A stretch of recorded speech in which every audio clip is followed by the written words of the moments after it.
It's happening right now. Chancellor Moni, professors, guests, family, and of course, the stars of today, your graduates. I'm gonna lose my mind. Very excited to be with you here today, and I'm honored by the invitation to address this 2022 UWM graduate class. He's just right there. It's odd to be here at UWM after almost 50 years, addressing a large group of people on this special occasion when I don't personally know them.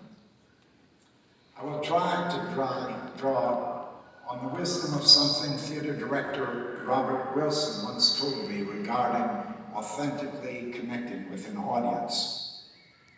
If you try to reach everyone, you will get no one. If you try to reach one, you will get everyone. So, I guess I'll speak to my younger self in the audience and hope it resonates with you as well. In the fall of 1972, I visited a friend, Jim Gage, who was a UWM theater student, and he took me to the department's production of One Flew Over the Cuckoo's Nest, starring Rhonda Rao, who would become my acting teacher and who I keep in touch with even today. I loved the show and admired the professionalism and the high production values. That night, I decided I wanted to go to school here, and I immediately somehow enrolled, no matter that I hadn't finished high school yet. I got in here anyway. For a 17-year-old, unsophisticated kid from Appleton, Wisconsin, with a vague notion about being an actor. Hello, Appleton. UWM appealed to me because Milwaukee, by comparison, was a big city with cultural and urban advantages. And I liked that UWM appeared to be largely a commuter, blue-collar campus that was serious-minded and in the world, as opposed to the bubble of a traditional college-town school. I come from a large family, and all my 7 siblings went to Madison. I chose UWM.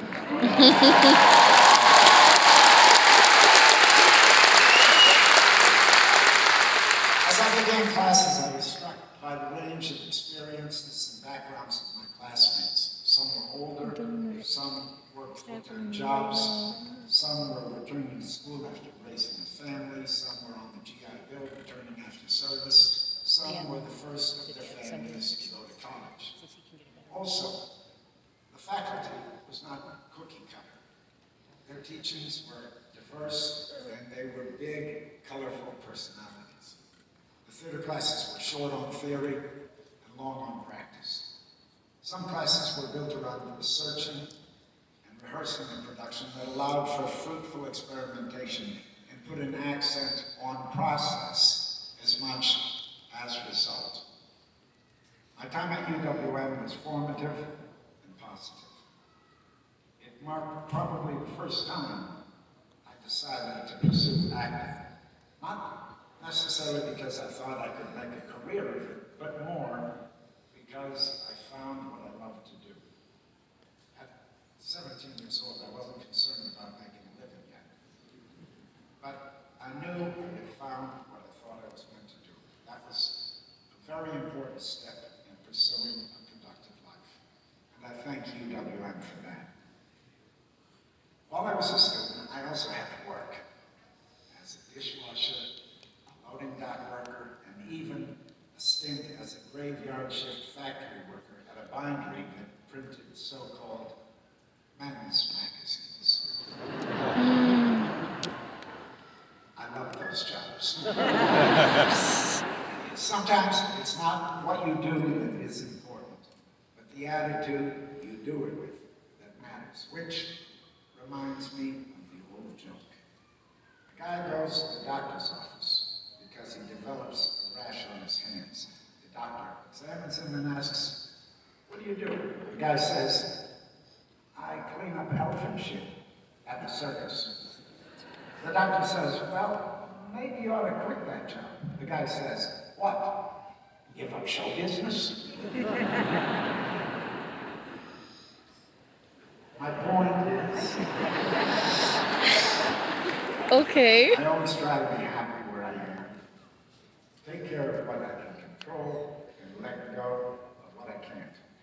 It's so important. Boy, is this popular.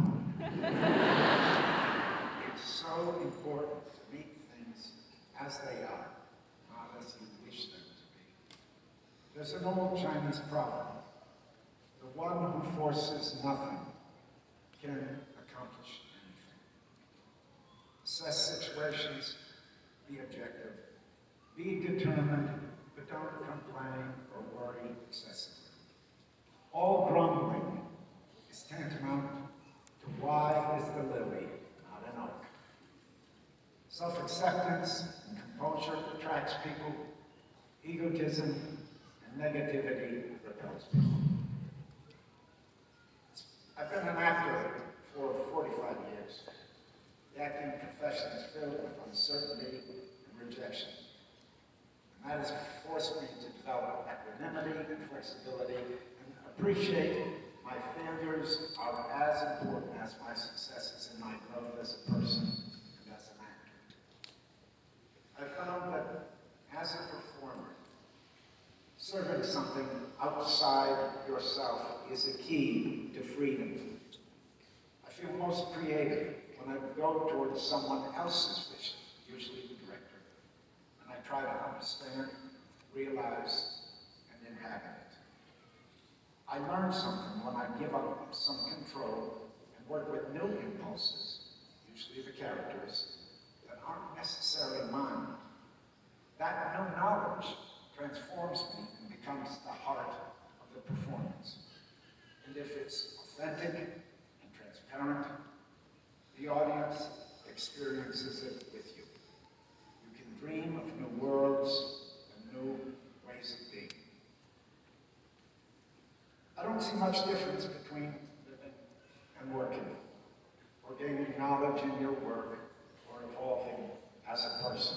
Each one is part of the other. I say these things learned from my profession because I'm guessing they can apply to all professions.